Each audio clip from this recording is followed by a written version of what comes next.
శ్రీనివాసపురంలో పాత శివాలయం.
ఇది శివాలయం వెంకటరావు ఉన్నాయి ఊర్లో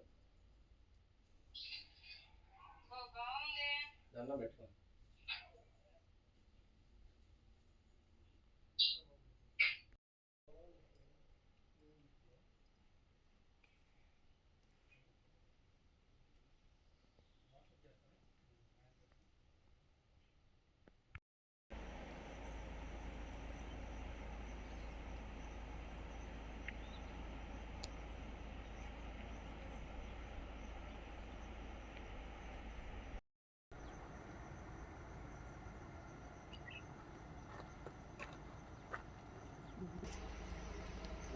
పుట్టించారు మనం పుట్టించా నేను బయటకు వస్తే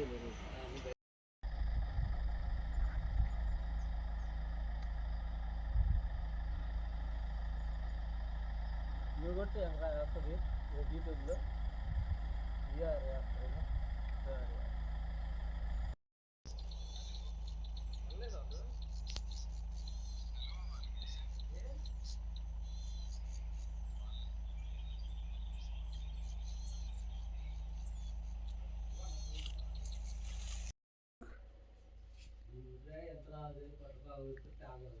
అయ్యే తయారు చేయగలుగుతారు.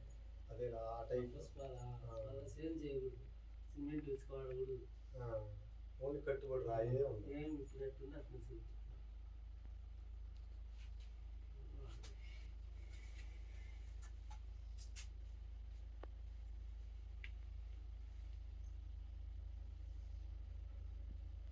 మనోళ్ళు టీవీకి వస్తుందా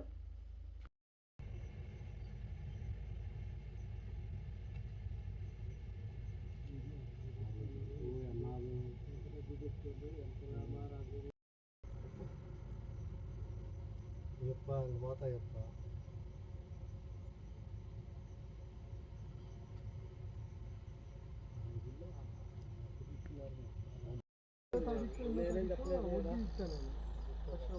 లేదు అది లేదు సంవత్సరం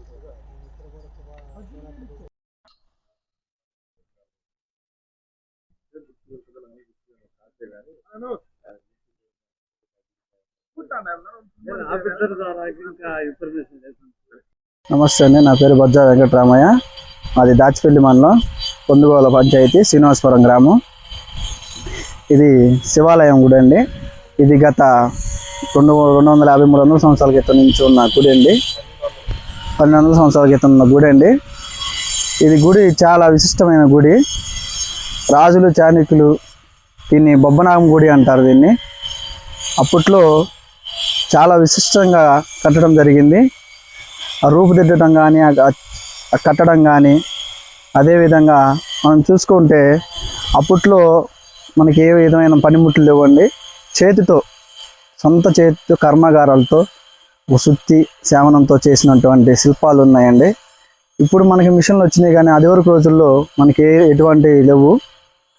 అటువంటి రోజుల్లో కూడా మంచిగా శిల్పి చెక్కడం కానీ చూస్తే మనకు గోపురం కానీ ఇప్పుడు గోపురాలు అప్పుడు గోపురాలు చాలా వేరుగా ఉన్నాయి. ఇప్పుడు చూస్తే అన్ని మిషన్లు ఉన్నాయి. ఆది వరకు రోజుల్లో ఏమి లేవండి. ఇప్పుడు మనకి దీనికి శివాలయం గుడి అండి. ఇది బొబ్బనాగం గుడి.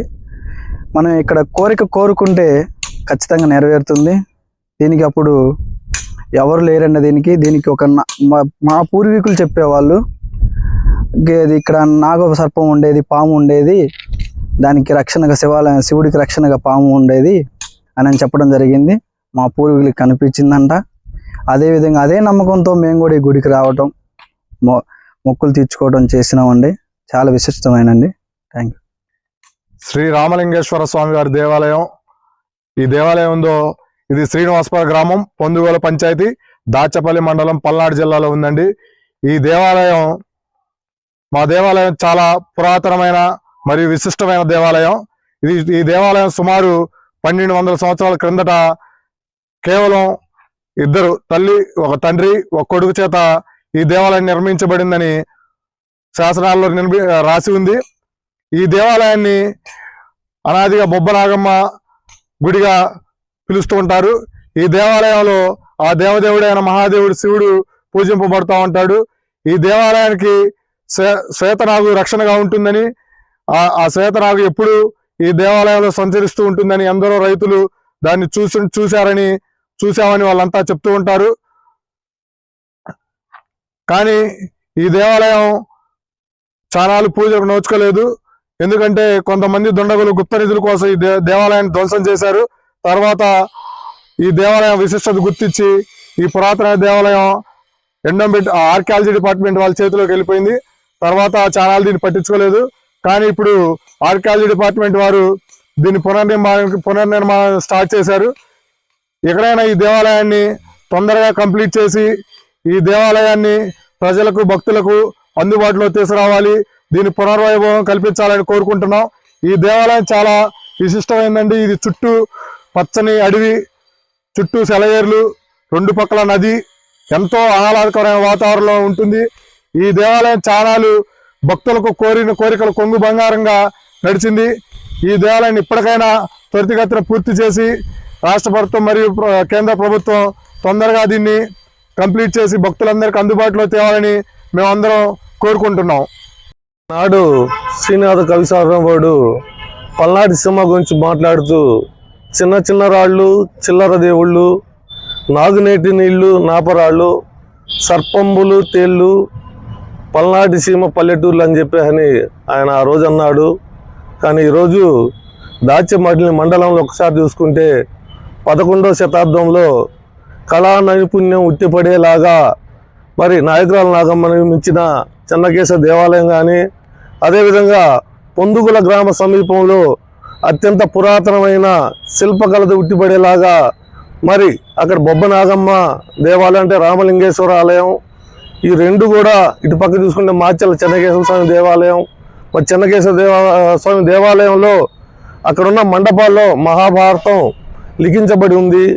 ఇటువంటి గొప్ప కళతో నిలిచి ఉన్న దేవాలయాలు ఇక్కడ మరి గుప్త నిధుల తవ్వకాల బారిన పడి మరి అవి శిథిలావస్థ చేరినాయి. ఈ సందర్భంగా ఆర్కియాలజీ డిపార్ట్మెంట్ వారు నాయకురాల నాగమ్మ నిర్మించిన చెన్నకేశ దేవాలయాన్ని, అదేవిధంగా రామలింగేశ్వర ఆలయాన్ని, రెండింటిని కూడా వారు మరలా మరి పురావస్తు శాఖలో భాగంగా మరి వారసత్వ కట్టడాలకి భావితరాలకు అందించాలని పునర్నిర్మించడం జరిగింది. మరి నాయకురాల నాగమ్మ గుడి చూసేసరికి జీర్ణోద్ధారణ చేసి అక్కడ దేవుళ్ళ ప్రతిష్టాపన కూడా జంగా కృష్ణమూర్తి గారు చేసి ఉన్నారు. బొబ్బనాగమ్మ గుడిలో మాత్రం ఆర్కియాలజీ వాళ్ళు మరి టెంపుల్ అయితే నిలబెట్టారులే కానీ అక్కడ మరలా పూజలు పునస్కారాలు జరిగేలాగా మరి డెవలప్మెంట్ చేయాలి, మరలా దేవుళ్ళని అక్కడ ప్రతిష్ఠించి జీర్ణోద్ధారణ చేయాలని చెప్పని పల్నాటి అందరూ కోరుకుంటున్నారు. అదేవిధంగా ఇక్కడ పర్యాటక రంగానికి కొదవలేదు. గుత్తికొండ బిలం కానీ లేదా అమరలింగేశ్వర ఆలయం కానీ, అదేవిధంగా ఇప్పుడు చెప్పుకున్న నాయకురాల నాగమ్మ నిర్మించిన చిన్న మల్లికార్జున ఆలయం కావచ్చు, మరి రామలింగేశ్వర ఆలయం కావచ్చు, అదే ఎత్తిపోతల నాగార్జున సాగరు, మరి బౌద్ధానికి సంబంధించిన అణుపులో మరి బౌద్ధ యూనివర్సిటీ కూడా ఒకటి ఉంది. మరి ఇట్లా మరి అనేక ప్రాంతాలుగా అనేక చరిత్ర సంబంధించిన ఆనవాళ్ళు ఇక్కడ ఉన్నాయి. కాబట్టి దీన్ని పర్యాటకంగా అభివృద్ధి చెందేలాగా చర్యలు తీసుకోవాలని రాష్ట్ర కేంద్ర ప్రభుత్వాన్ని పల్నాటి ప్రజలందరూ కోరుతున్నారు.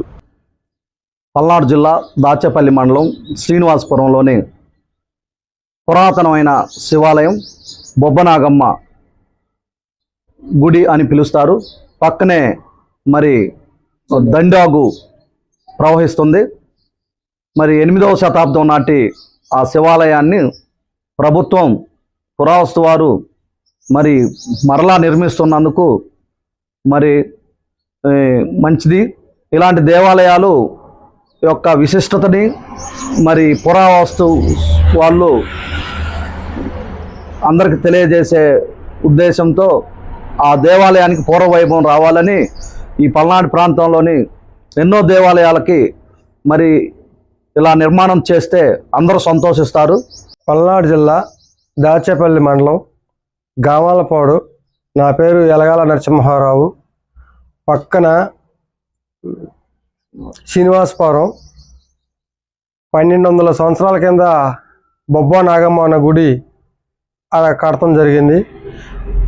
పల్నాడులో అట్లాంటి చాలా ఉన్నాయి. కానీ ఈరోజు ఈ గవర్నమెంట్ వాళ్ళు ఆ గుళ్ళన్నీ కట్టుబడి చేయటం జరుగుతుంది. కానీ మాకు చాలా సంతోషం. ఈ పాత గుళ్ళన్నీ మళ్ళా మన తాతల నాటి గుళ్ళన్నీ కూడా ఈరోజు మళ్ళీ వెలుగులో తీసుకొచ్చి మనం పూజలు చేసుకోవటం చాలా మంచిది. కానీ ఏదైనా చిన్న పనులు ఉంటే తొందరగా చేసి పూర్వమైన ఓభాగం తీసుకొచ్చి చేయాలని కోరుతున్నాం.